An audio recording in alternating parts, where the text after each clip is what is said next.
የመጀመሪያ አንዴ ሲያስወርድ ብዙ ጊዜ እንደ ችግር አናየው እንደውም ጥሩ ነው እንላለን ሲያድግ የሆነ ነገር ይኖረው ይችላል መውረዱ ኦኬ ሲደጋገም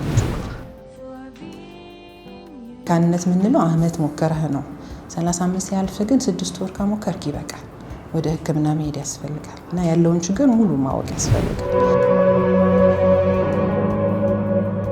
ግን ተስፋ የሚያስቆርጥ ነው እድሜ አሁን 35 እና ከዛ አመት በላይ መሆን ለመውለድ ተስፋ የሚያስቆርጥ እድሜ ነው ለሴቶች አንዳንዴ ላይክ በጣም ዘያንገስት አሁን በጣም ወጣት 22 አመት ያው ያረጠች አጋጥሞኛ ቃል ማለት ምንም እንቆላል የጨረሰች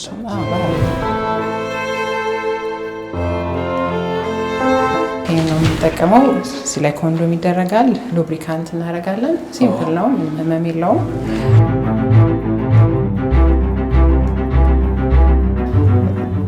ባለትዳር ከሆኑ ያስቀመጥከው ጽንስ ከሆነ ምናልባት በህይወት የሌለው እናትየው ማለት ሴቷ ከሆነች ያው ዲስካርድ ነው የምታደርገው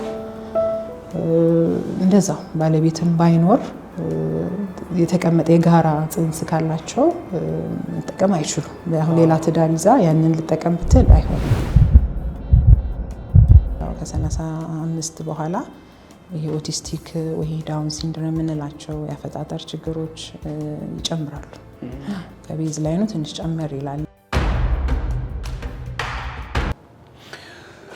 ሰላም ወዳጆች እንዴት ሰምታችኋል እነሆ ዛሬ የሁላችንም የሆነ አንድ አብይ ጉዳይ ልናነሳ ነው ስለ መካንነትና ስለ ዘመናዊ የስነ ተዋልዶ ሂደት የዛሬ እንግዳችን በዚህ ጉዳይ ላይ የሚሰሩ ዶክተር ናቸው እንደምታውቁት ከዚህ ቀደም በመካንነት ምክንያት ቤተሰብ ፈርሷል ልጅ ወይም ፍሬ ባለማየትም ምክንያት ትዳር ቤተሰብ ሲበተን አይተናል ከዚህ ሶዲያ እንዲህ ነገሮች ይቀጥሉ ይሆን ወይስ ማብቂያ ተገኘላቸው የዛሬ እንግዳችን እነዚህን ጥያቄዎች ይመልሱልናል መካንነት ችግር ወይም ርግማን አይደለም የሚታከም ነው ይሉናል የዛሬ እንግዳችን ዶክተር መኪያ ከድር የመካንነትና እንዲሁም የስነ ተዋልዶ ሰብ ስፔሻሊስት ናቸው አብረን እናገኛቸዋለን ቤቶች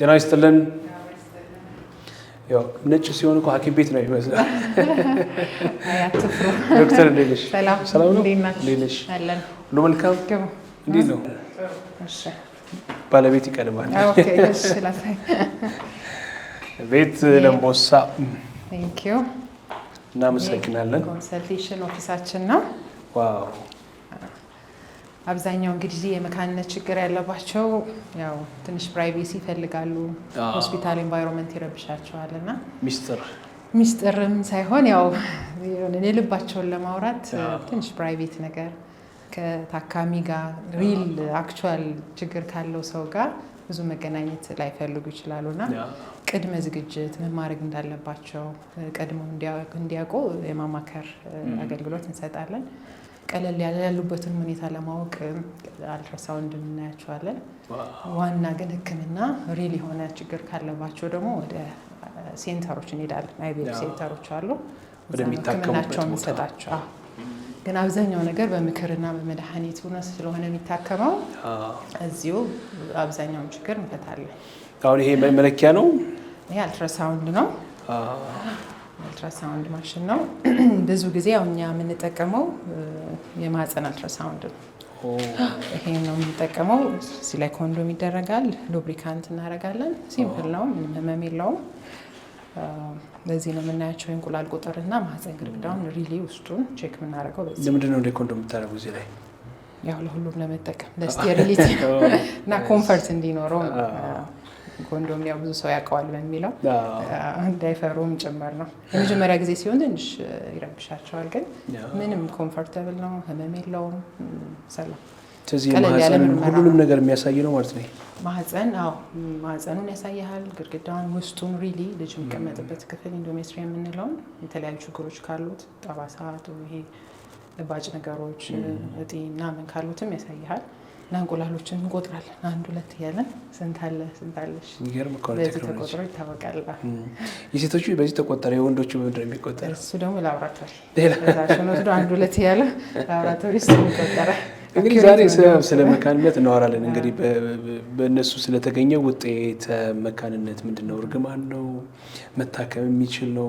ብዙ እህቶች ብዙ እናቶች ጥያቄ ነው እና ከዛ ጋር ያሉ ከስነ ተዋልዶ ጋር የሚነሱ የጤና ሁኔታዎችንም ለመወያየት ከአንቺ ጋር ለመጫወት ነው የመጣ ነው። ዲማ ሆፕ ሪል ስቴት በቀበና የወንዝ ዳርቻ ፕሮጀክት ፊት ለፊት በውብ ንድፍና በጥራት ለኑሮ የሚመች አፓርትመንት ቤቶችን እየገነባ ነው። ዘመናዊ የሆነ ከባለ 1 እስከ ባለ 4 መኝታ ቤቶችን በ15% ቅድመ ክፍያ እና በ3 ዓመት የአከፋፈል ስርዓት አቅርቦላቸዋል። ውስጡም ጂምና ስፓ፣ የልጆች መጫወቻ፣ ለተለያዩ አገልግሎት የሚውል ሰገነት፣ ሰፊ የመኪና ማቆሚያ፣ የኤሌክትሪክ መኪና ኃይል መሙያ ተካቶበታል።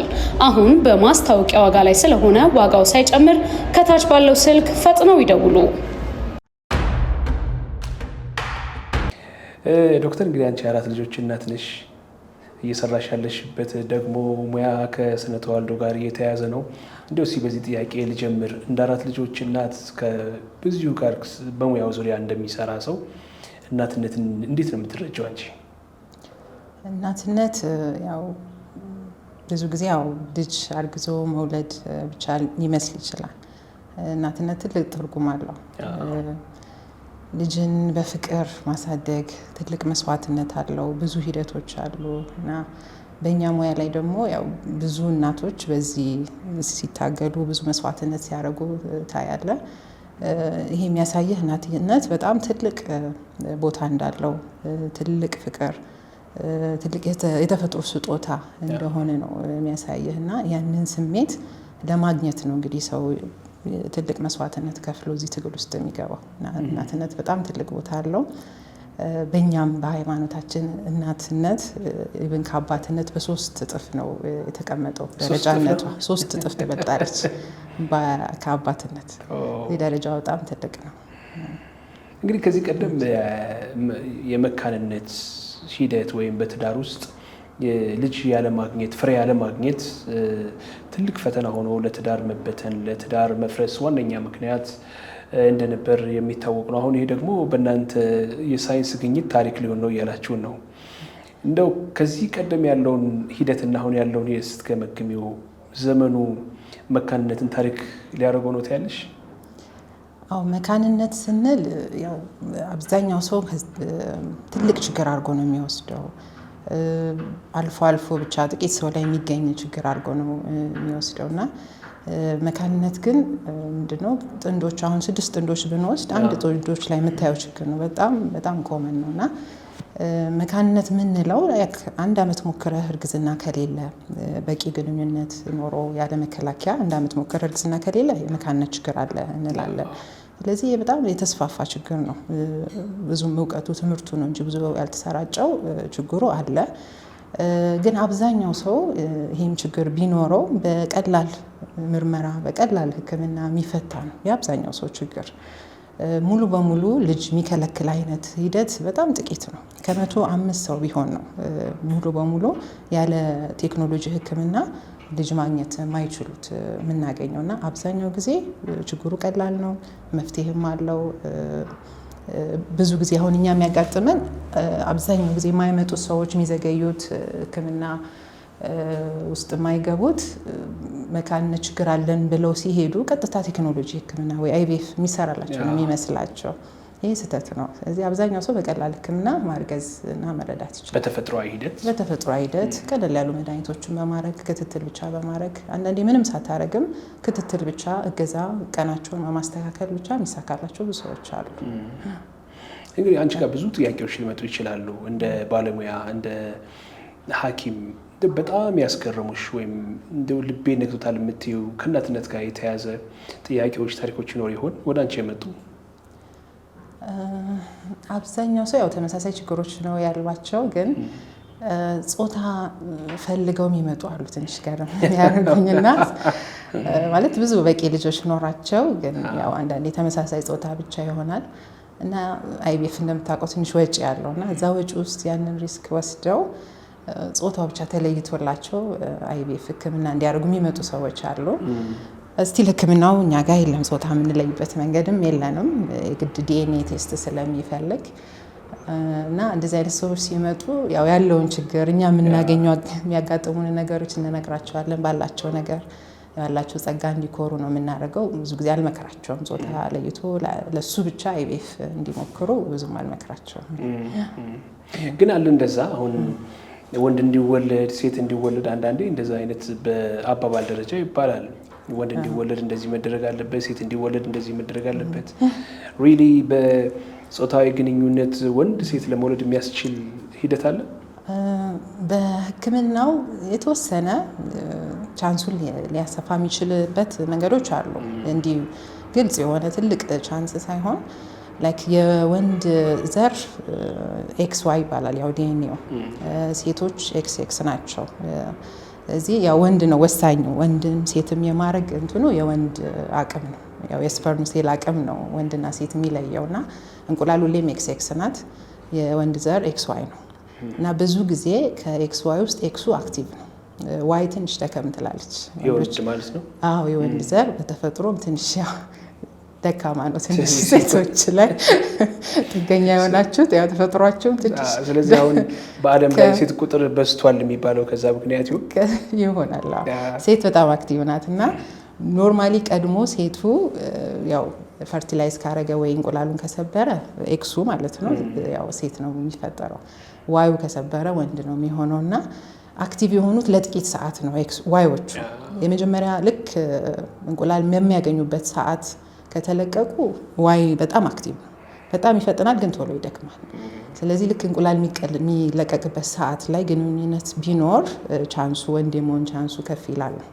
ግን እንዲህ ሳይንሳዊ የሆነ የተረጋገጠ ነገር የለውም። ግን ምንም አሁን ከግንኙነት ጋር የተያዘ ነገር የለውም። የግንኙነት የምናደርግበት ወቅት ይወስነዋል። እንቁላል የሚለቀቅበት ሰዓት አለ። አብዛኛው ሰው ሳይክላቸው ትክክል ከሆነ በ28 ቀን የሚመጣ ከሆነ 13ኛው የ14ኛ ቀን ነው የሚለቀቀው። እዚህ በዛ ሰዓት ግንኙነት ቢኖር ወንድ የመሆን እድሉ ትንሽ ሊጨምረው ይችላል እንጂ እንዳልኩ ትክክለኛ ወንድ ነው ሴት ነው ለማለት የግድ አይቪኤፍ ዲኤንኤ ቴስት አድርገህ ነው የምትለየው እንጂ ከዚህ በላይ ብዙ የሚረዳ ነገር የለም። እንግዲህ ያው በተፈጥሮ ጉዳይ ደግሞ አለ የማረጥ የሚባለው ወይም ልጅ ያለ መውለድ እድሜ የሚባለው እንግዲህ ሳይንሶች ወይም ግኝቶች በተለያዩ ጊዜያት እድሜ እየቀነሱ አሁን ወደ ከ40 በታች ወረዱ መሰለኝና እንደው እንደ ሕክምና ባለሙያ በጣም ጥሩ የሚባለው ለምሳሌ በጣም ጤነኛ ልጅ በጣም አክቲቭ የሆነ ልጅ ለመውለድ የሚያስችል እድሜ ተብሎ የተለያለ በሕክምናው? አዎ ማለት ከ20 እስከ 30 ያለው እድሜ በጣም ተመራጭ እድሜ ነው ከ20 እስከ 30 ቤስት በቃ ለመውለድ የእንቁላል ጥራቱ ቤስት የምንለው በዛ ሰዓት ነው። ከ20 እስከ 30 ልክ ከ30 ሲያልፍ ያው ጥራት እየቀነሰ ይመጣል። ቁጥር የሚቀንሳል ወይ 35 ሲያልፍ ነው ደግሞ በጣም ይሄ ጥራትም የቁጥር ማቀናነሱ ፋስት ነው ይሮጣል እንደማለት ነው። ብዙ ጊዜ ግን በእኛ ሀገር ላይ ከ45 ጀምሮ የማረጥ እድሜ ትንሽ ቀደም እንላለን አበሻ ላይ እና በአብዛኛው ግን በዓለም አቨሬጅ ማረጥ እድሜ 51 አካባቢ ነው። 45 እኛ ጋር ወደ 45 አካባቢ ነው። ግን በአብዛኛው ዓለም እንትን ላይ 51 አካባቢ ነው። ስለዚህ ፕሮባቢሊቲ ያለ ማለት ነው እስከ 51 ድረስ የመውለድ። በ50 በ51 ይወልዱ አሉ። ከዛም በላይ ሊወልዱ ይችላሉ። ግን ያው እንዳልኩ የጥራት ችግር ስላለ የዲኤንኤ ችግር አለ። ይሄ ከአፈጣጠር ጽንሱ ላይ ችግሮች እና የመውረድ እድሉ በጣም ከፍ እያለ ይሄዳል። 20 አካባቢ ያለክ አሁን አንድ እርግዝና ሲፈጠር የመውረድ ቻንስ አለው። ሁሉ ማንኛውም እርግዝና አያድግም እስከ 12% ነው። ልክ 30 ስታልፍ ደግሞ ያ ፐርሰንት ወደ 20 ይሄዳል። 35 ስታልፍ 30% እያለ 40 ስታልፍ ኦልሞስት 50 እያለ ይሄዳል እና ችግሮችም አብረው ይጨምራሉ ጥራቱ ሲቀንስ እንጂ ተመራጭ እድሜ ስቲል 20 እስከ 30 ዓመት ነው። ከ20 እስከ 30 እንግዲህ ለወንድም ጭምር ነው በዚህ ለሴቶች አይደል? ልጠይቅ ነበር ወንድ የማረጥ ሂደት ወንዶችን ይመለከታል። አንድ ቪዲዮዎች ላይ የማረጥ የተፈጥሯዊ ሂደት በሴቶች ላይ ብቻ አይደለም የሚል ሀሳብ ሲሰነዘር የማየውና እንዴ ወንዶችም ጋር ማረጥ የሚባል ነገር ያ ወንድ 80 ዓመትም ቢሆነው 90 ዓመትም ቢሆነው ይወልዳል ምን ይላል አንዳንዱ ወንድ ይላል ምን አስጨነቀ በየትኛውም እድሜ መውለድ ይችላል ይላል። አይ ማረጥ እድሜ እንዲህ ስፔሲፊክ የሆነ ሊሚት የላቸውም። ወንዶች ይወልዳሉ ኤኒ ታይም። ግን እንዳልኩ የተመራጭ የምትለው እድሜ ያለ ጥራቱን ጠብቆ ያለበት እድሜ ስቲል 20-30 ነው ለወንድም ቢሆን። በተለይ ግን ከ35 በኋላ ነው የወንዶች እየቀነሰ የሚመጣው የወንድ ዘር ቁጥር። ኖርማሊ 15 ሚሊዮን መሆን አለበት ይቆጠራል ላቦራቶሪ ውስጥ 15 ሚሊዮን ነው አንድ የሚለቀቀው። ከዛ ውስጥ ደግሞ 40% እንቁላል መስበር መንቀሳቀስ የሚችሉ ወደፊት መጓዝ ቢችሉ መሆን አለባቸው እና ያ ቁጥር እየቀነሰ ይሄዳል እድሜ ሲጨምር። በተለይ 40 ሲያልፉ ደግሞ የጥራት ችግር ላይክ የዘር ጉንዱ ራሱ ፍራግመንት ያደርጋል፣ ዲኤንኤው ይሰባበራል። ያ የሚሰጥ ጽንስ ጥራት አይኖረውም። የውርጃው አሁን ብዙ ጊዜ ሴቶች ሲያስወርዳቸው የራሳቸው ችግር ብቻ ይመስላቸዋል፣ የወንድም ጥራት ችግር ነው።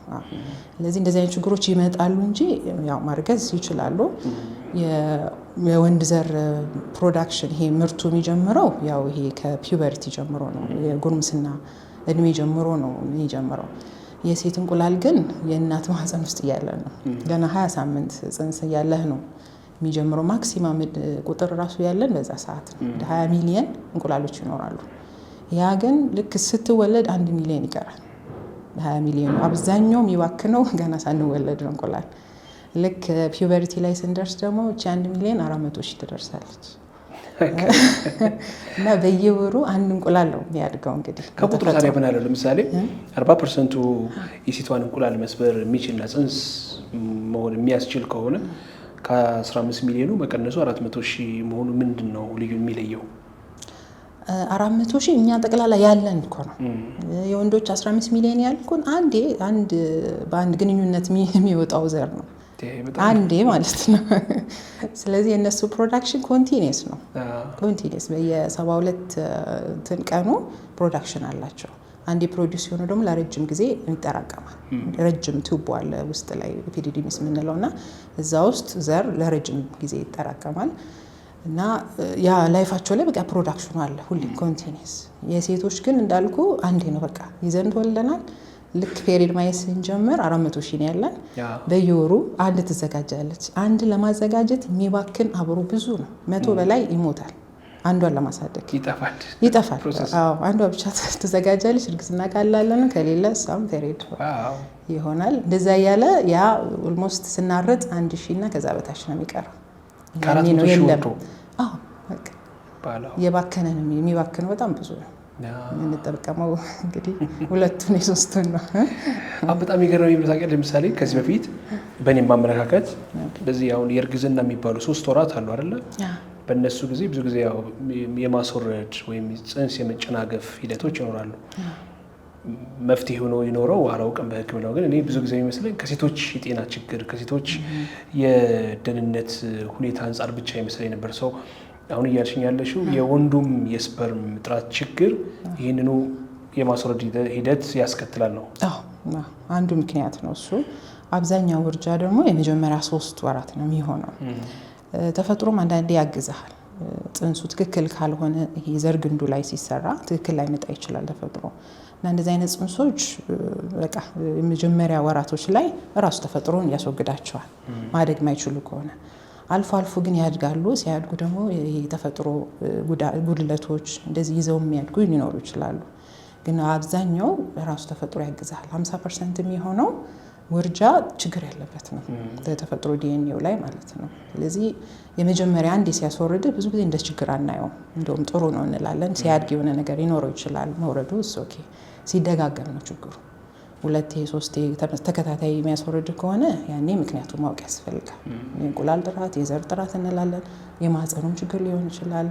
አንዳንድ ኢሚኖሎጂክ የምንላቸው ብዙ ጠለቅ ስትል እንትኖች አሉ፣ ምክንያቶች አሉ። ከ10 የሚደርሱ ተደጋጋሚ ውርጃ የሚያመጡ እነሱን ማየት ይፈልጋል። ምንድነው ግን በአብዛኛው ምክንያቱ አሁን እንዴትስ መከላከል ይቻላል? በአብዛኛው የሚገርም ኢዲዮፓቲክ ነው፣ አይታወቅም። 50% የሚሆነው ችግር ለምን እንደሚወርድ አታውቀውም። ዲኤንኤውም ሰላም ነው። እንደዚህ የምናያቸው ችግሮች የሚያስወርዱ ማህፀን ላይ ያሉ ጉዳቶች፣ ጠባሳ ወይ ብጉሮች፣ እጢዎች አሉ። እነሱም አንዳንዴ ያስወርዱብሃል ቦታ ስለሚይዙብህ። ግልጽ የሆኑ ችግሮች አሉ፣ ኢሚኖሎጂክ ችግሮች የምንላቸው እና እነሱንም ክሊር አድርገህ እነሱ ነፃ ሆኖ ለተከላካዩ ትችላለች። አታውቀውም በቃ 50% ምን እንደሆነ ምክንያቱን አታውቀውም። ግን ዞሮ ዞሮ 3ቴም ወርዶ 4ኛ እርግዝና የመቀጠል እድሉ ነው የሚሰፋው ከመውረዱ። ስለዚህ ሁሌም ታበረታታል እንዲያረግዙ ነው እንጂ ውርጃ ይሆናልና እናትላቸው ምክንያቱም የመቀጠል እድሉ ስለሚሰፋ ከዛ በመቀጠል ግን ኢሚኖሎጂክ የምንለው ችግር ነው ብዙ ጊዜ የምናየው እሱ ደግሞ በቀላሉ ትሪት ማድረግ ይቻላል ቀላል ህክምና መስጠት ዴማ ሆፕ ሪል ስቴት በቀብና የወንዝ ዳርቻ ፕሮጀክት ፊት ለፊት በውብ ንድፍና በጥራት ለኑሮ የሚመች አፓርትመንት ቤቶችን እየገነባ ነው። ዘመናዊ የሆነ ከባለ 1 እስከ ባለ 4 መኝታ ቤቶችን በ15% ቅድመ ክፍያ እና በ3 ዓመት የአከፋፈል ስርዓት አቅርቦላቸዋል። ውስጡም ጂምና ስፓ፣ የልጆች መጫወቻ፣ ለተለያዩ አገልግሎት የሚውል ሰገነት፣ ሰፊ የመኪና ማቆሚያ፣ የኤሌክትሪክ መኪና ኃይል መሙያ ተካቶበታል። አሁን በማስታወቂያ ዋጋ ላይ ስለሆነ ዋጋው ሳይጨምር ከታች ባለው ስልክ ፈጥነው ይደውሉ። እንግዲህ አሁን እስኪ ወደ እናንተ እንምጣ ደግሞ ወደ ሴቶች እንግዲህ አንዳንድ እድሜ ሲጨምር የሚወለዱ ህፃናትም አሁን እንደምትነግሪ ምናልባት የወንዶችም አስተዋጽኦ ሊኖር ይችላል ግን ለምሳሌ እድሜዋ 35 እና ከዛ በላይ የሆነች ሴት ከማርገዟ በፊት ምን ጥንቃቄ ማድረግ አለባት ወይም ከማርገዟ በፊት ምን ጉዳዮችን ከግምት ማስገባት አለባት? አዎ 35 ዓመት በላይ ሆነው ያው ራስን ቼክ ማድረግ ጥሩ ነው። ግን ላይክ ሞክረህ እርግዝና ሞክረህ ግን ማይሆን ከሆነ ብዙ መጠበቅ አያስፈልግም። ጊዜ በጣም ወሳኝነት ስላለው እና ያው መካንነት የምንለው አመት ሞከረህ ነው 35 ያልፍ ግን 6 ወር ከሞከርክ ይበቃል ወደ ህክምና መሄድ ያስፈልጋል እና ያለውን ችግር ሙሉ ማወቅ ያስፈልጋል እና ማንኛውም ሴት ለማርገዝ 4 ነገሮች ያስፈልጓታል እንቁላሉ ማየት ያስፈልጋል አቅምህ ምን ያህል ነው አሁን ያለበት ሁኔታ የወንድ ዘርም እንደዛው በቂ መሆኑን ታያለህ እና ማህፀን ግድግዳው ጽንስ የመቀበል አቅሙን ታያለህ ፕላስ ቱቦቹ ክፍት መሆናቸውን ቼክ ታደርጋለህ እነዚህ ቤዚክ ምርመራዎች ናቸው እነሱ ይደረጋሉ ችግር ካለ ችግሩን ማከም ነው የሚሻለው ቅድሚያ አራቱም ላይ ችግር ከሌለ ግን ሰፖርት ነው የምታደርገው እንቁላሉን ጥራት እንዲጨምር ጥራት ከሌለው ጥራት እንዲጨምር መድኃኒቶች አሉ ብዙ መድኃኒቶች አሉ ከውጭ የሚመጡ ትንሽ ወደድ ይላሉ ግን መውሰዱ በጣም ለውጥ አለው እነሱ ማድረግና ማገዝ በተለይ ምንም ችግር ከሌለባቸው እንቁላል የሚለቀቅበትን ሰዓት መከታተል ኦኬ የወንድ ዘርን ማገዝ ይቻላል ላቦራቶሪ ውስጥ እቺ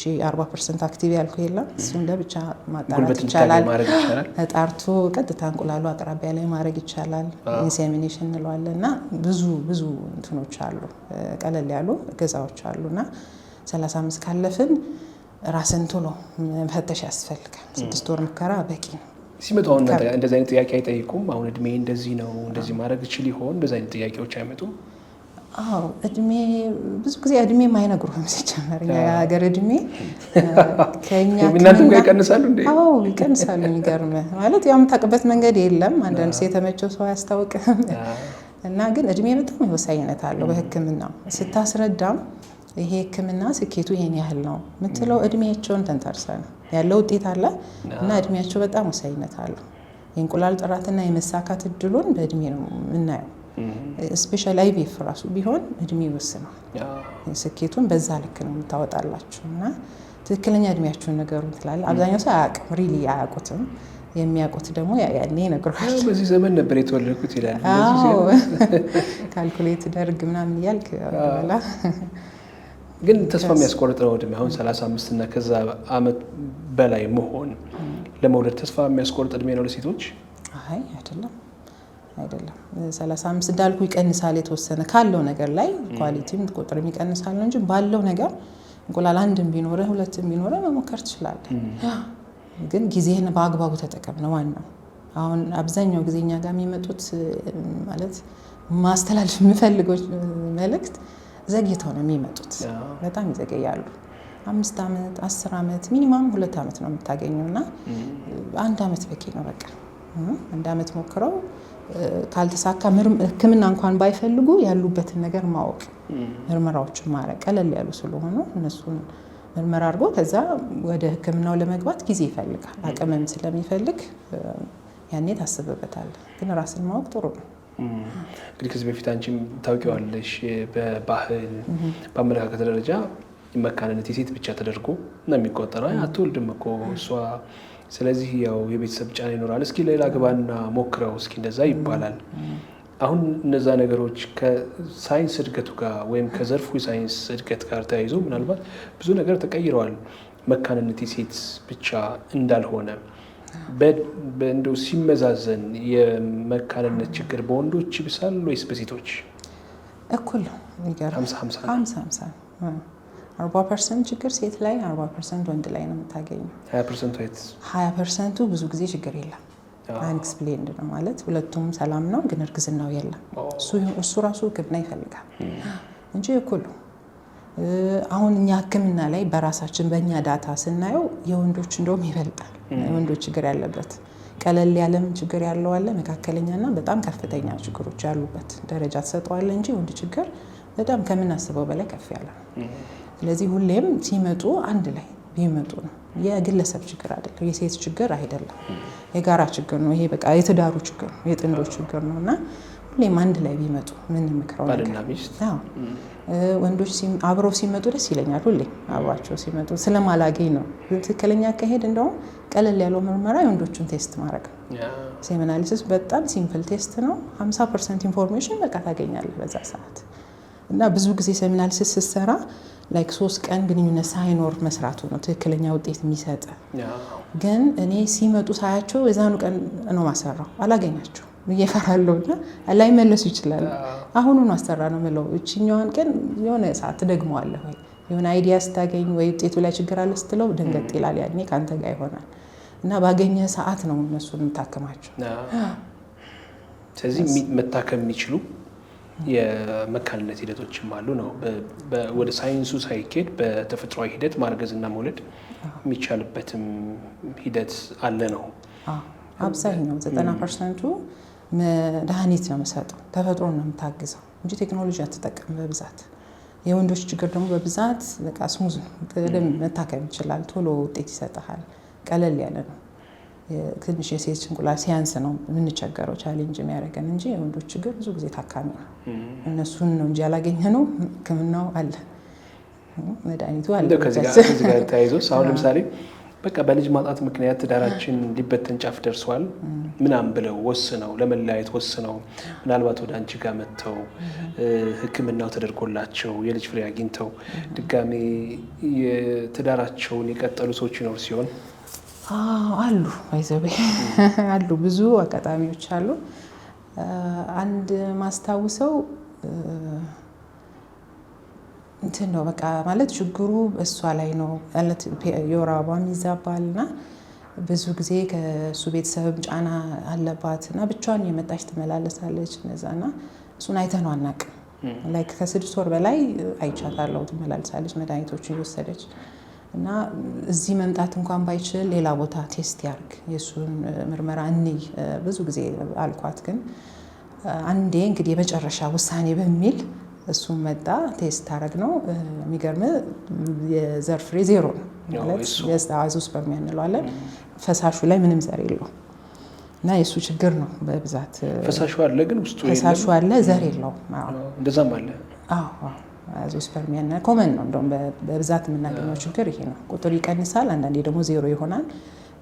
ግን በብዛት ፈሳሹ ላይ አይኖር እንጂ ፍሬው ላይ ይኖራል። ውስጥ ላይ ፕሮዳክሽኑ አለ፣ መውጣት ነው ያቃተውና መውጫው ላይ የዘጋው ነገር ሲኖር ነው ብዙ ጊዜ። እና ይሄም አንድ አይቤፍ የሚፈልገው ሕክምና ይሄ ነው። ስኬቱን በጣም ቆንጆ ነው። ሌላው አንዳንዴ ምናልባት ከእርግዝና ጋር ተያይዞ በሴክሹዋል ኢንተርኮርስ ውጪ በንክኪ እርግዝና ሊፈጠር ይችላል ወይ? ለምሳሌ አንዳንዴ በዋና ውስጥ ወንዶችና ሴቶች በጋራ በሚዝናኑባቸው አካባቢዎች ውስጥ ያለ ሴክሹዋል ያለ ወሲባዊ ግንኙነት እርግዝና ሊፈጠር ይችላል? በሕክምናው አመለካከት ሊፈጠር አይችልም። እንደውም አንዴ ዋና ውስጥ አንድ ወንድ 8 ሴቶች ምናምን አስረገዘ የሚል ዜናዎችም ወጥተው ነበር። ምታሳውሽ በጣም ከባድ ነው ማለት በሳይንሳዊ ሁኔታ የማይሆን ነገር ነው። ምክንያቱም እርግዝና ለመፈጠር እንዳልኩ ኢን ሚሊየንስ የሚወጣው ዘር አክቹዋሊ ፈሳሹ ወደ ውስጥ አያልፍም፣ ማህፀን ውስጥ አይገባም። ከውጭ ቫጃይና ውስጥ ምንለው ውስጥ ነው የሚሆነው። የተወሰነ ደቂቃ ሊቆይ ይችላል። እንዳለ ኦልሞስት ሁሉም ይወጣል፣ ወደኋላ ይመለሳል። ወደ ውስጥ የሚያልፈው መንቀሳቀስ የሚችለው 40% አክቲቭ የሆነቿን የስፐርም ሴል ናት። የማህፀንን በር ሰርስሮ የሚያልፈው ዝግ ነው በተፈጥሮ። ፔሪድ 5 ቀን 6 ቀን የሚፈሰን ክፍት ስላልሆነ ነው እንጂ በአንድ ቀን ፈሶ የሚያልቅ ነገር ነው። እየታገለ ስለሚወጣ ነው የሚቆርጠንም ለዛ ነውና ዝግናት ያቺ በር ፈሳሽ ማለፍ አይችልም። ኦኬ እና መንቀሳቀስ የሚችለው ዘር ነው ተንቀሳቅሶ የሚያልፈው 15 ሚሊዮን ቢኖርም እንቁላል ጋር እስኪደርስ ግን በመቶዎች ነው የሚደርሰው። ከመቶ በታች 50 እንደዚህ ናቸው የሚደርሱት እና አልቆ ነው የሚደርሰው እና የሴቶች ደግሞ የማህፀን ውጭ ያለው ቫጂናል ክፍል የራሱ እንትኑ ይሄ እንደሚባለው ኢንቫይሮንመንቱ ለስፐርም የተመቻቸ ነው።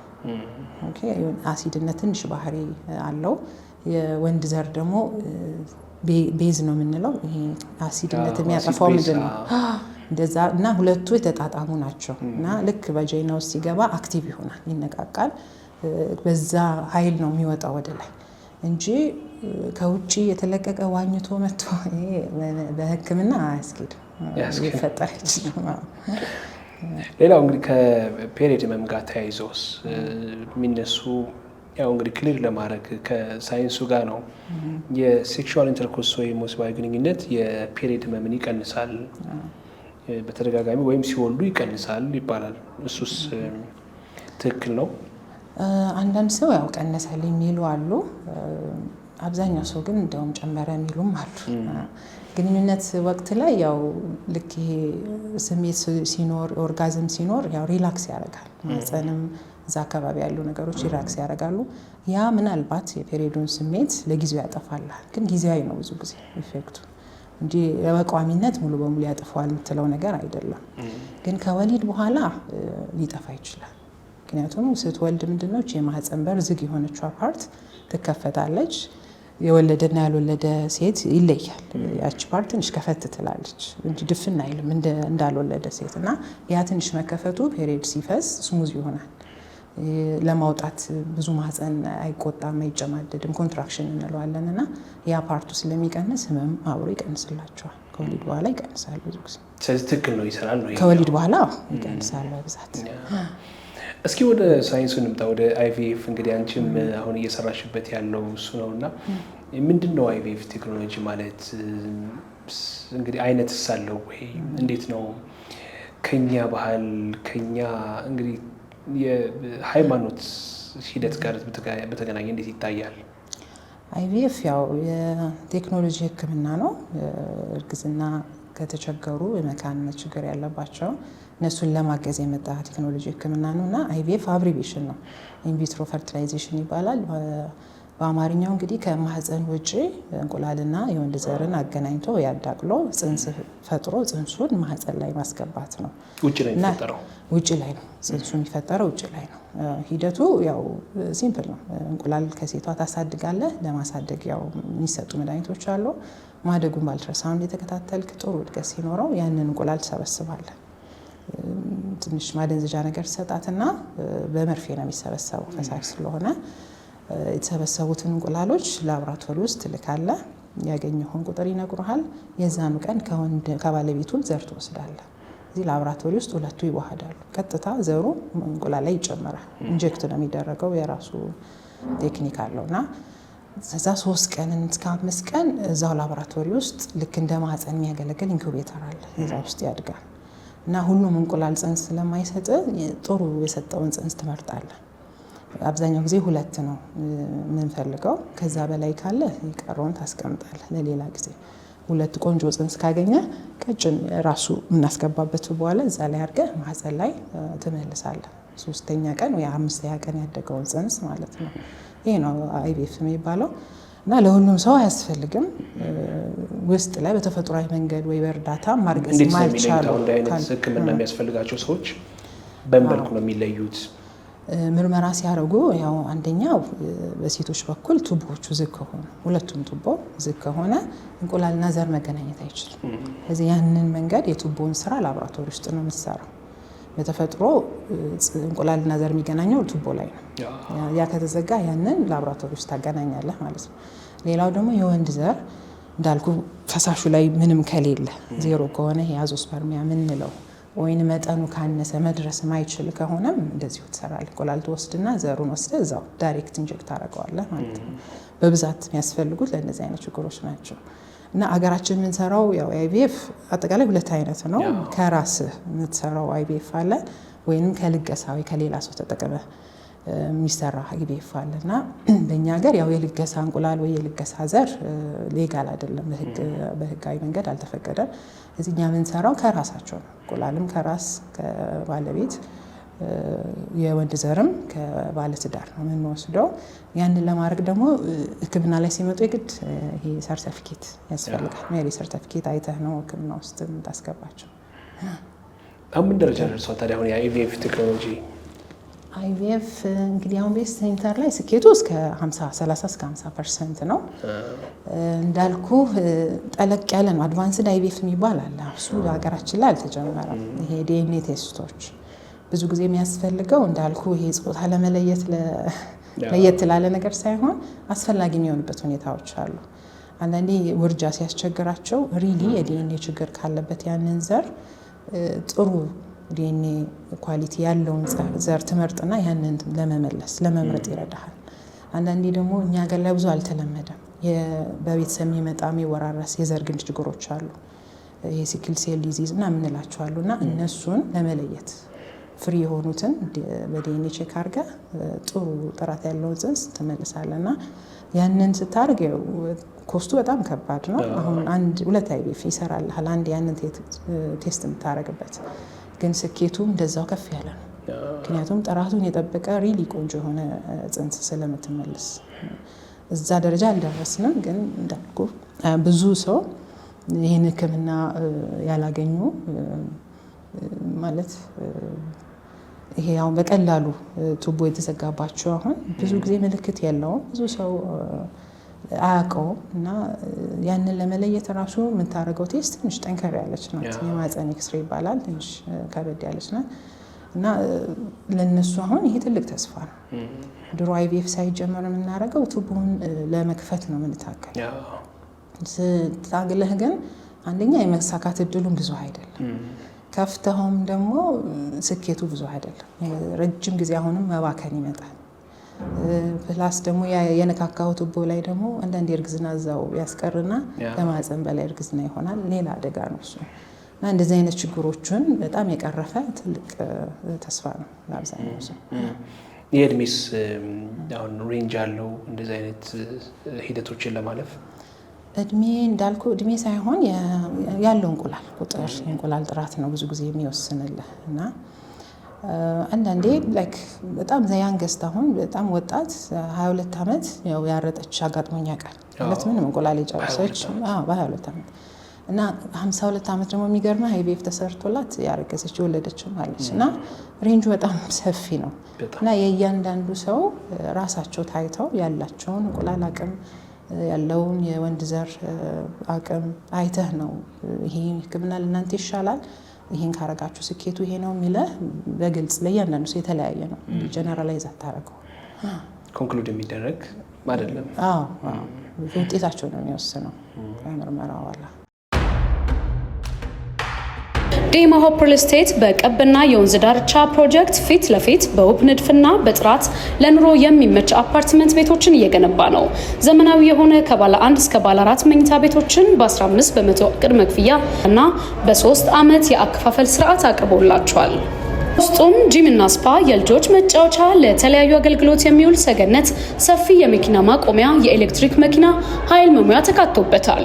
አሁን በማስታወቂያ ዋጋ ላይ ስለሆነ ዋጋው ሳይጨምር ከታች ባለው ስልክ ፈጥነው ይደውሉ። አንዳንዶች ምን አይነት ጥያቄ ይጠይቃሉ? ለምሳሌ የአባትነት የእናትነት ጥያቄ ሳያስነሳም ወይ? እንግዲህ ማህበረሰባችን ከለመደው የረጅም ጊዜ የልጅ የአወላለድ ሂደት በተቃራኒው በመሆኑ ጥያቄዎች አያስነሱም ወይ? ወደ አንቺ ሰው ለምሳሌ እንግዲህ አንዳንድ ሰዎች እንደው ይሄን ነገር እንደው ተፈጥሯዊ ነው ብሎ የመጠየቅ ነገሮች ሲሉ ይጠይቁሃል። ከባህልም አንጻር ከሃይማኖትም አንጻር ይጠይቁሃሉ እና ጥሩነቱ ያው እኛ ሀገር እንዳልኩ ከራስ ብቻ ነው የምንሰራውና የራስን እንቁላል የባለቤትን ዘር ተጠቅመህ እስከሆነ ድረስ ያው ብዙም ከባህሉም ከሃይማኖቱም አይወጣ ወጣ ያለ ነገር ያው ቢጠይቅ ሰው አይጠፋም። ግን ስቲል አንዳንዴ እንትን ይሉሃል ላይክ ላቦራቶሪ ውስጥ የኛ ባይሆንስ ቢቀያየርስ እንደዛም የሚሰጉ ሰዎች አሉ።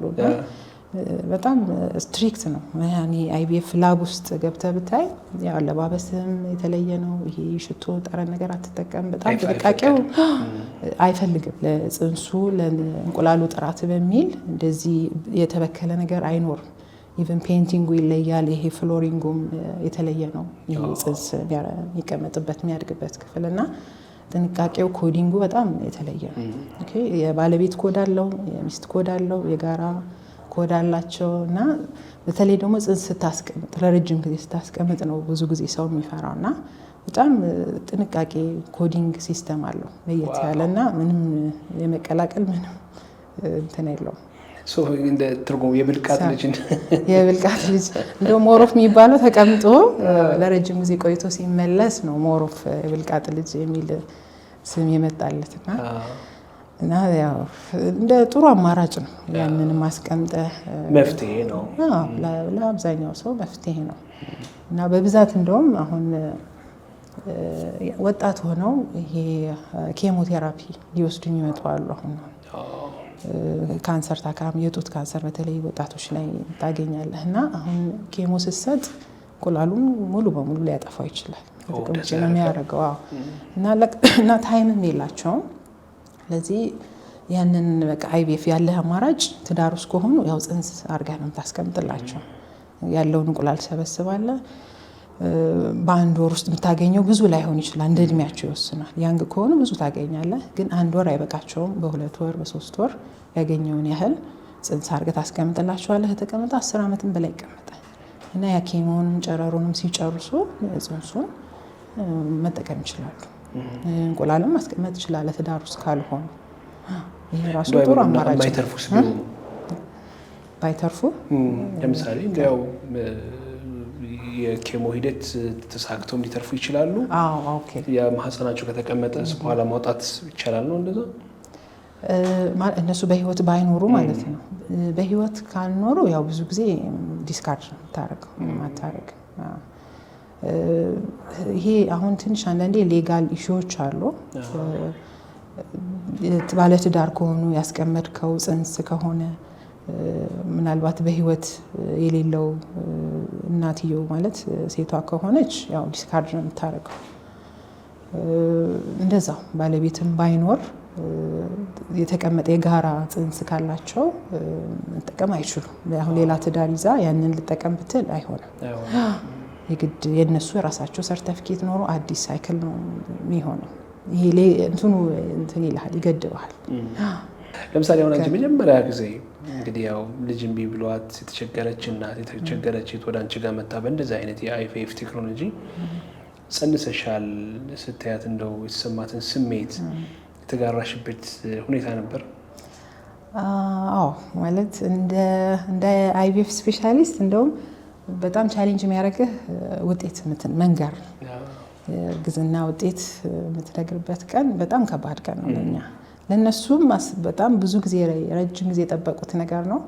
ብዙ ወጪ ያውጥተውበታልና ፖዚቲቭም ኔጌቲቭም ቢሆን ውጤቱ ያንን መንገር ስሙዝሊ ለነሱ ማስተላለፍ ኔጌቲቭም ይሆናል። 50-50 ነው እኮ ውስጥ የሁሉም አይዝም። 30 እስከ 50% ነው ስኬቱና ማይሳካበትም ሁኔታዎች አሉ። እና ኢቭን ፖዚቲቭም ስትነግር እንደ ሐኪም እንደ ባለሙያ ያው ደስታቸውን ትጋራለህ። ግን ያው ኤክሳይትድ እንደነሱ መጮህ ብትፈልግም አትችልም። ማመዛዘን አለብህ ስሜትህንና ከነሱ ጋር ያለውንና ኔጌቲቭም ሲሆን እንደዛ ነው። በጣም ኢሞሽናል መሆን የለብህም። ያንን ስሜት መቆጣጠር በጣም በጣም ይከብዳል። ወይዘሮ አይጠፋም ከውስጥና አይቪኤፍ ደግሞ ታካሚዎች ብዙ ጊዜ አብሮክ ብዙ ጊዜ አሉ። ብዙ ጊዜ ትገናኛለህና ሳትፈልግ የሆነ ኮኔክሽን አለ እና ያንን ስሜት በቃ እንባ ይመጣል ምናምን። ያንን መቆጣጠር በጣም ከባድ ታይም ለኔ አሁን እሱ ነው። ውጤት መንገር ትንሽ ከበድ ይላል። በዛ የተወለዱ ልጆችን ይዘው ሲመጡ ልጆች በዛ ሂደት የተወለዱ ልጆችን ይዘው ይመጡ የለም ወደ አንቺ ይሄው ለዚህ በቅቻለሁ ብለው ያመጣሉ። ብዙ ጊዜ ያው ፎቶዎች ምንም አንስተው ያመጡልኛል። ራሳቸውንም ይዘው ይመጣሉ። እኛም አምጡልን እንላለን። ልጆቻችንን እንላቸዋለን። ብዙ ጊዜ ይመጣሉ። በጣም ትልቅ ነገር እንደሰራ በቃ ትልቅ ሚራክል አድርገው ነው የሚቆጥሩት። ግን እኛ ጀስት ፕሮቶኮል ነው የምትጠቀመው የሚሰጥ ፈጣሪ ነው ያንተ የቻልከውን እንጂ የምታረገው እንደነሱ እንደሚያስቡ አይደለም የተወሰነ ነገር ነው የምታግዛቸው ዞሮ ከላይ ነው ይሰጥ በጣም ዋናው የተለየ ክትትል ይፈልጋል ለምሳሌ ከኖርማል እርግዝና የአይቪኤፍ እርግዝና የተለየ ክትትል ይፈልጋል ክትትሉ ያው ከለፉበት አንፃር ያው ጥሩ ቦታ ክትትል እንዲያደርጉ ተመክራቸዋለሁ እንጂ እርግዝናው ከተፈጥሯዊ እርግዝና ምንም የሚለይበት መንገድ የለውም አንዴ ከተሳካ በኋላ ብዙ ጊዜ እንትን ነው እንደ ኖርማል ነው የምንቆጥረው ግን መንታ የመሆን ቻንሱ ትንሽ ከፍ ይላል አንዴ መጀመሪያ 3 ወር ብዙ ጊዜ ከኛ ጋር ነው የምናያቸው እኛው ጋር እንከታተላቸው የሚሰጡ ሰፖርቲቭ መድኃኒቶችም ስለሚቀጥሉ እስከ 3 ወር ከዛ በኋላ ነው ወደ የሚመርጡት ሐኪም ሄደው ክትትል የሚቀጥሉት እንጂ ጽንሱ በተፈጥሮም ሆነ በአይቪኤፍ አንድ ነው የልጆች ጤና በተመለከተ ምናልባት ኖርማል ነው ኖርማል የሚለይ ነገር የለው ዴማ ሆፕ ሪል ስቴት በቀብና የወንዝ ዳርቻ ፕሮጀክት ፊት ለፊት በውብ ንድፍና በጥራት ለኑሮ የሚመች አፓርትመንት ቤቶችን እየገነባ ነው። ዘመናዊ የሆነ ከባለ 1 እስከ ባለ 4 መኝታ ቤቶችን በ15% ቅድመ ክፍያ እና በ3 ዓመት የአከፋፈል ስርዓት አቅርቦላቸዋል። ውስጡም ጂም እና ስፓ፣ የልጆች መጫወቻ፣ ለተለያዩ አገልግሎት የሚውል ሰገነት፣ ሰፊ የመኪና ማቆሚያ፣ የኤሌክትሪክ መኪና ኃይል መሙያ ተካቶበታል። አሁን በማስታወቂያ ዋጋ ላይ ስለሆነ ዋጋው ሳይጨምር ከታች ባለው ስልክ ፈጥነው ይደውሉ። ለምሳሌ ከጤንነት ጋር በተያያዘ ከእርግዝና ጋር በተያያዘ ከአይቪኤፍ ውጪ በተፈጥሯዊ መንገድ የተረገዙ ልጆችም ሊሆኑ ይችላሉና አሁን አንዳንዴ ኦቲስት ሆነው የሚወለዱ ልጆች ይኖራሉ ወይም ሌላ የጤና እክል ይዘው የሚወለዱ ልጆች ይኖራሉ እነዚህ ነገሮች በሕክምና ሂደቱ ይታወቁ ይሆን የነዚህ ነገሮች ውጤቱ ሳይሆን ሂደቱ መንስኤዎቹ ምን እንደሆኑ ይታወቁ ይችል ይሆን ያው አብዛኛው ጊዜ የሚጨምሩ ነገሮችን ነው የምታየውና አንደኛው እድሜ ነው ያው ከ35 በኋላ ይሄ ኦቲስቲክ ወይ ዳውን ሲንድሮም የምንላቸው ያፈጣጠር ችግሮች ይጨምራሉ ከቤዝ ላይ ነው ትንሽ ጨመር ይላልና ሞር ኦፍ እድሜ ነው ብዙም ይሄ በዘር የሚሄድ ነገር አይደለም አብዛኛው ጊዜ ከእድሜና ከእንቁላል ከዘር ጥራት ጋር የሚመጡ ነገሮች ናቸው አይቪኤፍ ስለሆነ ግን ያንን ነገር አይጨምርብህ እንደውም እንዳልኩ ይሄ ጄኔቲክ ቴስት የምናደርግ ከሆነ ፒጂዲ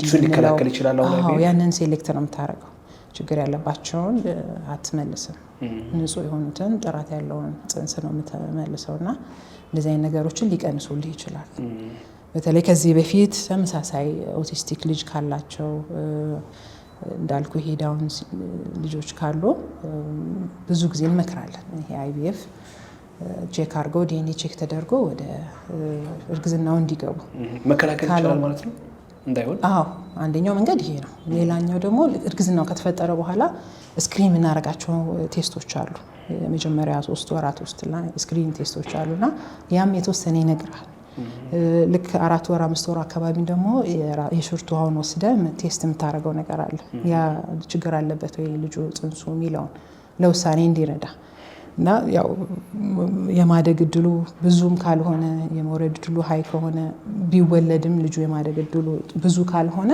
ያኔ እንዲወርድ ወይ ቀድሞ ለመወሰን ይረዳልና ቴስቶች አሉ እዚህ ከአይቪኤፍ ጀምሮ እርግዝና ከተፈጠረ በኋላ እነዚህ ስክሪኖች አሉ ቀድመህ የምታውቅባቸው መንገዶች ግን ማስቆም ወይ መከላከል ይሄ እንዳይሆን የምታረግባቸው ነገሮች ብዙ ሄሉ እንቁላል ጥራቱን ለመጨመር ዘር ጥራቱን ለመጨመር የምትወስዳቸው ቫይታሚኖች ውጪ ሌላ የምትከላከልበት መንገድ የለው ስለዚህ አይቪኤፍ ሙሉ ለሙሉ መካንነትን ማስቀረት ይችል ይሆን ሙሉ በሙሉ ይከብዳል እንዳልኩ አሁን ላይክ አሁን ያረጠች ሴት ብትመጣ ብዙም አይቪኤፍ ስላለኝ ምንም ልረዳት አልችልም ለኛ ሀገር የግድ እንቁላል ያስፈልጋታል ያ ደግሞ ያው ግድ ፍሬያማ የሆነ ፍሬያማና የግድ ከሌላ ሰው መውሰድ ሊጠበቅባት ነው እሱ ደግሞ እኛ ጋር ስለማንሰራ የግድ ያው ውጪ ሄዶ ይሄ ህክምና እንዳለ ኢንፎርሜሽኑን ሰጣቸዋለን እንደሱ አይነቶቹን ያው ብዙም ማገዝ አንችልም እንዲሁም የወንድ ዘርም እንዳልዴ ከፍሬው ላይም ላናገኝ እንችላለን ፈሳሹ ላይም ዜሮ ሆኖ ከፍሬው ላይ ይወሰዳል በትንሽ ሰርጀሪ ከዛም ተወስዶ ካጣ ትንሽ ጠንከር ያሉ እንትኖች አሉ አወሳሰድ ዘዴዎች አሉ ከፍሬው ላይ ዳይሬክት በማይክሮስኮፕ እየተፈለገ የዘር ምርት ያለበትን ጠልቀው ያዩ በማይክሮስኮፕ ከዛ ሳምፕል ለወስደው ዘር የሚፈልጉበት ሁኔታዎች አሉ። አሁን እሱም እኛ ጋር የለንም። ያንን ማርገ ደግሞ ምንም ስፐርም ሴል ካጣህም ደግሞ ያው የግድ ልገሳ ዘር ይፈልጋል። እንደዚህ እነሱን አሁን ብዙ ልናግዛቸው አንችልም። ወደ ሪፈር ነው የምንለው ወደ ውጭ። ስለዚህ አይቪኤፍ የተፈጥሮ ሂደቱን የሚያግዝ ነው እንጂ አሁን እኛ ሀገር ያለው ማለት ነው እንጂ ሙሉ ለሙሉ የሚተካ አይደለም ማለት ነው። ግን አጋዥ ነው። አጋዥ ነው። ወዴት ሊሄድ ያመራ ይችላል? እስኪ አሁን በአንቺ እይታ እንግዲህ የአይቪኤፍ ቴክኖሎጂ አሁን እንደምትነግሪ ከሆነ መውለድ እየቻሉ ግን በተለያዩ የተፈጥሮ ሂደቶች ምክንያት መውለድ ያልቻሉትን ወይ በወንድ ወይ በሴት ምክንያት የሚሆኑትን ማከም ከቻለ ወደፊት ደግሞ ምን ሊያመጣ ይችላል ብለሽ ትገምቻለሽ? እንዳልኩ ነው እኛ ጋር የሌሉ ብዙ ነገሮች አሉ። ያው እነሱ የማይቻለው የእጅ የአይን የፀጉር የምናምን ሁሉ በታት ነው የወንድ የዘር ፍሬውን በታት ነው። እነዛን ነገሮች ማየት ይቻላል። እያንዳንዷን የዲኤንኤ ሂደት ለይቶ ማስቀመጥ ይቻላል የሚል ነገር ስላየሁ ነው። አዎ ማለት ዲኤንኤውን ያው ሪአሬንጅ ማድረግ ይችላሉ። ያ ነገር እንግዲህ ፐርፌክት አይሆንም። ዞሮ ዞሮ ያለውን ነገር ነው የምታስተካክለው። አዲስ የምትፈጥረው ነገር አይኖርም። ያለውን ዲኤንኤ ሪአሬንጅ ማድረግ እንደዚህ አይነት ከለር እንደዚህ አይነት መልክ ምናምን የምትለው ነገር ሊኖር ይችላል። እዛ ውስጥም ሳትገባ ኖርማሊ ዶነር ለሚጠቀሙት ልገሳ ዘር ወይ ልገሳ እንቁላል የሚጠቀሙትም አንዳንድ ሴንተሮች ላይ ውጭ ሀገር ላይ ያው ያስመርጧቸዋል። ላይክ ቤተሰብ የሚመስል የፀጉር ከለር፣ ቤተሰብ የአይን ከለር ለጋሹን ማለት ነው የለጋሽ ፎቶ ስለሚኖር አመሳስለውም የሚጠቀሙበት ሁኔታ አለ። እኔን የመሰለው ኮፒ የሚሆን ያለ ትንሽ የተጠጋጋ ላይክ በከለርም ሆነ በፀጉር ከለር በአይን ከለር እያደረጉ ያመሳስላሉ። ግን ያው ዞሮ ዞሮ በእኔ አመለካከት ያው አርግዘ መውለድ አይደለም ቅድም እንዳልኩት እናትነትና የተወለዱትን ማሳደግም እንደ አንድ አማራጭ ቢወሰድ ጉዲፈቻ ድሮ አሁን ባህላችን ነው በአባቶቻችን ጊዜ አሁን ትንሽ እየቀረ ነውና በጣም ለተቸገሩ አሁን እንዳልኩ እዚህ ደረጃ ጉዳት ላለባቸው ያንን እንደ አማራጭ ቢወስዱት ልጅን ስታሳድገው ነው ልጅ የሚሆነው። መጽደቅም ነው ያንን ልጅ ቤተሰብ መስጠትም አንድ ትልቅ ለራስህም ጥቅም አለው እና ይህንን እንደ አማራጭ ቢወስዱ ምክሬ ነው። ግን በጣም የሚገርም ነው ታገለሽ ምሳሌ የሌላ እንግዲህ ውስጣችን ከብዙ ነገር የተሰራ ነው አይደለ? ይሄ አሁን የሴቶች ማህፀን ግን አሁን የሌላ ባዕድ ነገር መቀበሉ እንግዲህ ከሌላ ከዛ ሰው ውጭ የሆነ ነገር ተቀብለው ማስቀመጡ ራሱ ይገርማል። አዎ ባይዘዌ ማህፀን ውስጡ ኢንዶሜትሪየም የምንለው ክፍል በጣም በሳይንስም ገና ያልገባን ብዙ ነገሮች አሉ። በጣም ከሺ የሚቆጠሩ ብዙ ኤሌመንቶች አሉት። ውስጥ ላይ ያለው ሪአክሽን ከጽንስ ጋር የሚያናበበው ነገር ብዙ ያልደረስንባቸው ነገሮች አሉ። የሚገርም አሁን አይቪኤፍ ማይሳካበት አንዱ ምክንያት ያ ነው። ኢንዶሜትሪየም ያለመቀበሉ። አዎ ሚስጥሮቹ ለምን አይቀበልም? ሁሉ ነገር ጥሩ ሆኖ ሳለ ለምንድን ነው የማይይዘው የሚለውን አንዳንዴ አትመልሰውም። አንዳንዴ ታይሚንጉም እንደፈለግከው አይሆንልህም። እሱ የተዘጋጀበት ሰዓትና ጽንስ የሰጠህበት ሰዓት አይጣጣምም። ይለያያል ሰዓቱ ራሱ እና ከሰው ሰው አንዳንዴ ይለያያል።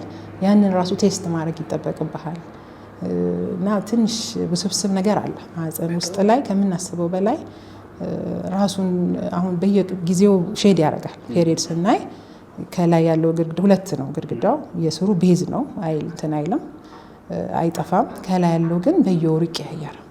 ከስሩ ደግሞ አዲስ የላይኛውን ይተካል እና ራሱ ሪጀነሬት የሚያደርግ ነው። እድሜ ልክህን ሪጀነሬት እያደረገ የሚሄድ ሴል ነው። ሳይንስም ያልደረሰው ያልገባው ነገር ብዙ አለ። ግን አንቺ አሁን እንዳንድ ባለሙያ እኛውን ትመክሪዋለሽ ወይስ እንደውን አንቺ ሙስሊም ነሽ በእምነትም እንግዲህ ይሄ ከኔ ጋር በጣም የራቀ ነው እንዲህ አይነት ነገር ወደፊትም ልቀበለውም አልችልም የምትይው ነገር አለ ከአይቪኤፍ ጋር ተያይዞ? የትኛው? ለምሳሌ አሁን ከሰው እንቁላል ወስዶ ወደ ማህፀን ማስገባት ሊሆን ይችላል። አዎ ማለት እንዳልኩ ነው። ከዛ ይልቅ ሞሮፍኔ ይሄ አዶፕሽን ነው ማበረታታ ጉዲፈቻውን ከራስ ዘር ካልሆነ ያው ሃይማኖቱም አይፈቅድም። እንደ ሰው አመለካከት ይለያል። አንዳንድ ሰው ያው ከራስ አርግዘ ስትወልደው ውስጤ ደም ተነካክቷል የራሴ ልጅ ፊል አረጋለሁ የሚልም ሰው አለ። አንዳንዱ ደግሞ የሌላ ሰው ዘር ነው ብሎ እስከ መጨረሻው የሚረብሸውም ሰው አለና እንደ አመለካከት ይለያያል። አዎ ማለት የሚያስፈልጋቸው ራሳቸውን ካሳመኑ መጠቀም የሚፈልጉ ጥሩ አማራጭ ነው። የኋላው ላይ አይዴንቲቲ ክራይሲስ አይመጣም ወይ?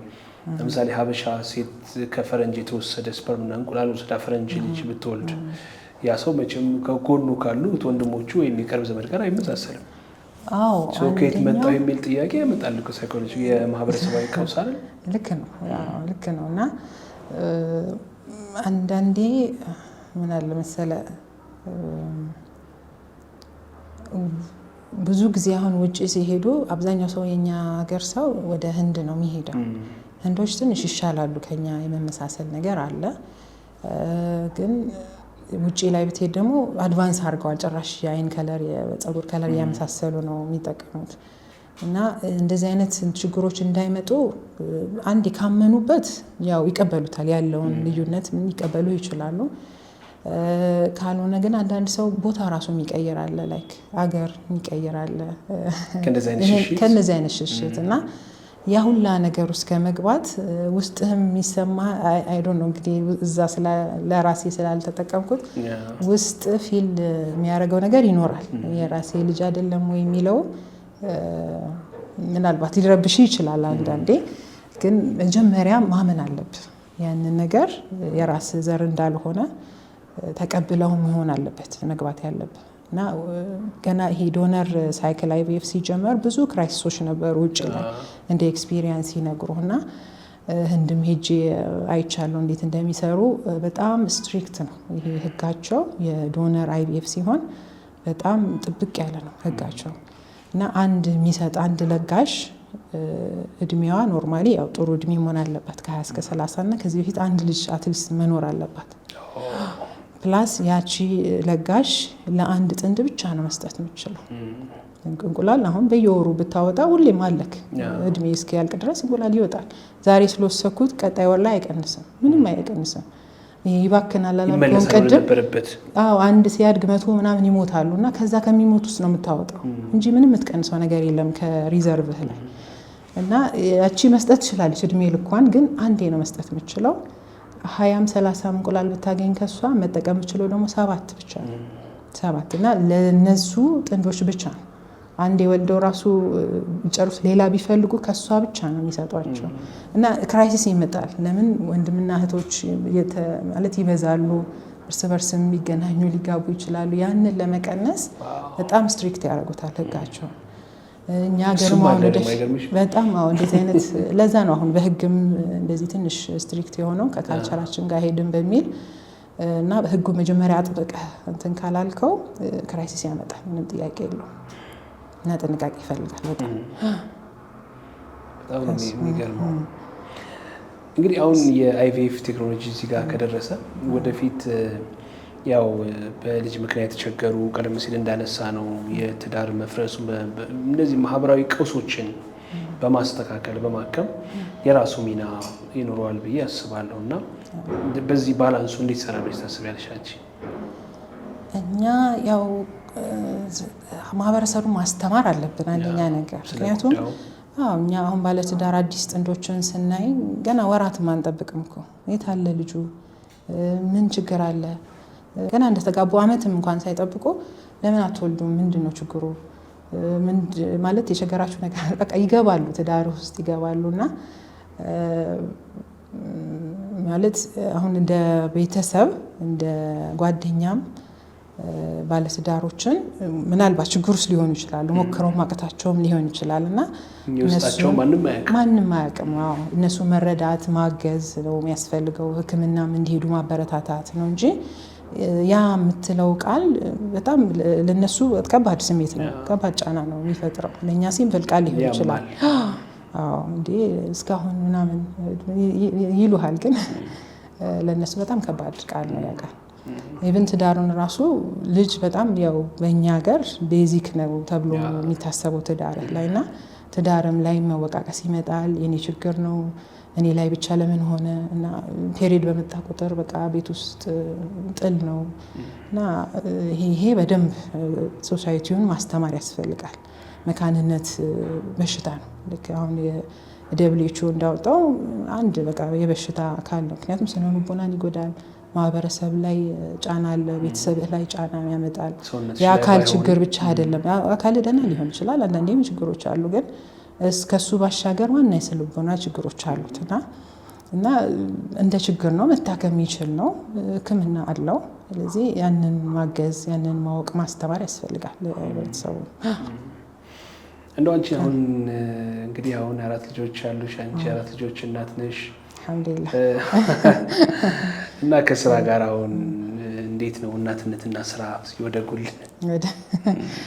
እናትነትና ስራ ያው ትንሽ ይከብዳል። ቅድም ያው ስንጫወት ነበረ። የሚገርመው የመጀመሪያ 2 ልጅ የወለድኩት ተማሪ እያለሁ ነው። የስፔሻሊቲ ፕሮግራም ሬዚደንትሺፕ የምንለው እና ማንም ባለሙያ ብትጠይቀው ሬዚደንትሺፕ በጣም ከባዱ ታይም ነው ለሐኪም እና በጣም ቢዚ ነህ፣ ተማሪ ነህ፣ ታነባለህ፣ ፈተና አለ፣ ሙሉ ስራ አንተ ላይ ነው እና በእኛ ጊዜ ደግሞ ባቻችን ተከፋፍሏል። ላይክ አንድ ሆስፒታል ሳይሆን ወደ 3 ሆስፒታል ተከፋፍለናልና ቀን ቋሚ ሰዓት አለ 2 ሰዓት እስከ 11 ታገለግላለህ፣ ሁሌ የማይቀየር ነው። ተረኛ ደግሞ ማታ ሺፍት ሲኖረ ቀን ውለ ማታ አድረህ እንደገና ትውላለና 36 ሰዓት ላይክ ላይቭ ነህ እና እንዴ ማስታወሰው ኦቨር ናይት አንድ ናይት ላይ 11 ሲኤስ ኦፕሬሽን ሰርች ያውቃለሁ። ጀስት ብቻዬን ከዋር ውስጥ አልወጣሁም ኦልሞስት እና በጣም ከባድ ታይም ነበር። እንደዛም ሆኖ ግን ላይክ የመጀመሪያ ዓመትና 3ኛ ዓመት ላይ 4 ዓመት ነው ፕሮግራሙ ወልጃለሁ 2 ልጅ እና እንደዛ ያረጋ ያለ ብዬ አላምንም። ሪከርድ ነው እና ሬዚደንስ ስትሆን ደግሞ ይሄ የወሊድ ፍቃድ የለህም። የአመት ፍቃድ አለ፣ 1 ወር ናት፣ ያለ ሁሉም መብት ነው። ያንን ታይም ነው የምታርፈው እና የራስነት ጊዜ በቃ 1 ወር ናት። 1 ወር ላይ ከወር በኋላ ትሄዳለህ፣ ወደ ስራ ትገባለህ፣ ዲዩቲህንም ትገባለህ እና ኃላፊነቱ ያው ልጅ ማሳደጉ ወደ ባለቤት ይሄዳልና በጣም እሱ ባይኖር ማለት በጣም ከባድ ታይም ነበረ። እንደ እናት ሆኖ አራስ እሱ ነው ሙስ የተቀመጠው ማለት ትችላለህ። 2 ልጆች እና እነሱም ተሰቃይተዋል የተወሰነ እና በጣም ከባድ መስዋዕትነት ነው የከፈልኩት። ድንቅ ነው። አሁን እንዴት እያስኬድሽ ነው ታዲያ? አሁን ይሻላል። ከስራ ጋር ሲሆን ያው ረፍትም አለ፣ እቺን 4 ወርም ታርፋለህ፣ ታቅዳለህ። በስራ ላይ ስትሆን ይሻላል። እንደውም ቤተሰብ ሊሆን ይችላል፣ እናት አባት፣ ስለ አይቪኤፍ ስታወሪያቸው እኮ እንደዚህ ይሰራሉ እንደዚህ ያደርጋል ስቴጅ ምንድን ነው የሚሉሽ? ምን አይነት ሀሳብ ነው የሚሰጡሽ? ያው ብዙም ዲቴይል አይረዱኝም። ኖርማሊ አሁን ቲክቶክ ላይ ራሱ ማወጣቸው ቶፒኮች አጠገብ ያሉትን ሰው ነው የምጠይቀው። ይህን ታውቃላችሁ ስል አይ አናውቅም ሰምተናል ምናምን ሲሉ እናንተ ካላወቃችሁ አብዛኛው ሰው አያውቅም በሚለው ነው ራሱ ቶፒኮችን ብዙ ጊዜ ሴሌክት ማድረገው እና ብዙ ያው ዲቴል አያውቁትም። ሞሮፍ ይሄ የማዋለዱን ይሄ ማህፀን ስፔሻሊስት እንደሆንኩ ነው እንጂ አይቪኤፍ ላይ መካንነቱ ላይ ብዙ ዲቴል አያውቁትም። እኔም ብዙ አላወራም። ያው በጣም ይሄ ፕራይቬት ነገር ነው። እኛ ጋር የሚመጡ ታካሚዎች በጣም እንትን ይፈልጋሉ። ይሄ ኮንፊደንሻሊቲ የምትለው ነገር አለ። ብዙ አላወራውም። ያው አካሄዱ ግን ምን ላይ እንዳለን ይሄን ያህል ቴክኖሎጂ እንደደረስን እንደዚህ ታወራለህ። እንደው አሁን ቀደም ሲል ብዙ ነገር አንስተነዋል። ከ35 ዓመት በላይ እርግዝና ጋር ሴቶች ጋር ተያይዞ እንደው አሁን ደግሞ ብዙ ወገኖች ያው ውጭ ሀገር ይኖራሉ፣ ወደ አረብ ሀገር ይሄዳሉ እህቶቻችን እና ያው እድሜ መሄዳል። ከዛ ጋር ተያይዞ ብዙ ጥያቄዎች ይነሳሉ እና እንዳንቺ ምን እንደምትመክሪው ስለ ትዳር፣ ስለ ልጅ መውለድ እንደምትመክሪው ሲመለሱ ሊሆን ይችላል ጥያቄ ከተነሳ? አዎ ትዳር ላይ እንግዲህ እናት አባቶቻችንን ብንሰማ ጥሩ ነው። ልጅ በልጅነት ነው፣ ትዳር በልጅነት ነው የሚሉት በምክንያት ነው። ስለምናየው ነው። እኛ ማለት አብዛኛው ሰው እንዳልኩ በጣም ቆይቶ ነው የሚመጣው እና በተለይ አረብ ሀገር ያሉ ሴቶች በብዛት እድሜያቸው ይሄዳል። በብዛት ኦልሞስት 80% አያውቁትም። እዛ ስትሆን ያው ተስፋ ታደርጋለህ የሆነ ነገር ሳሊዝ አይመጣም ይላሉ እና ሳያስቡት ታይማቸው ይሄዳል። በብዙ ጊዜ ሌት ናቸው እነሱ እና ሀሳቡ እስካለ ድረስ የመሞከር ሀሳቡ ብዙ ጊዜ አቅም አይፈልግም። አብዛኛው ሕክምና ጀስት አንዴ መጥቶ እንኳን ማማከር ምን እንደሚያስፈልጋቸው ማወቅ ከዛ በኋላ ይዘጋጃሉ ጊዜ ተጥተውና ሀሳቡ እስካለ ድረስ ቶሎ ወደ መፍትሄው መሄድ ያስፈልጋል። እና እድሜ እንዳልኳችሁ በጣም ወሳኝነት አለው በተለይ ለሴት ልጅ እና እቅድ ብናረግ ገደብ ስላለው ማለት ነው። ከጊዜ እንደዚህ ያደርጋለሁ እንደዚህ ብንል ጥሩ ነው። ያው እንዳልነው ላይሆን ይችላል ግን ማቀድና እቅድህን ማሳካት አንድ ነገር ነው።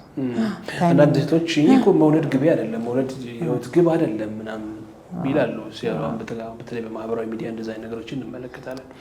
ሪሊ አሁን እነዚህ እህቶች የሆነ ጊዜ ካለፈ በኋላ እንደዚህ አይነት ጥያቄዎች አይፈጠሩባቸውም ብለሽ ታስቢያለሽ? አዎ ማለት የሰው ልጅ ምንድነው ሲኖርክ ማለት ስትችል ያንን ነገር ብዙ ላትፈልገው ትችላለህ። አብዛኛው ጊዜ የማየው ነገር በጣም ሲረፍድ ነው የምትፈልገው። ማትችልበት ወቅት ላይ ፍላጎቱ ጉጉቱ በጣም ይጨምራልና ብዙ ጊዜ መመክራቸው ብዙ ሰው ስላየው ብዙ ሰው ሲቆጭ ስላየው አሁን የሚሰማችሁና በኋላ የሚሰማችሁ ስሜት በጣም የተለያየ ነው። በተለይ የሚቀርባቸውን ሰዎች በጣም ነው መመክራቸው።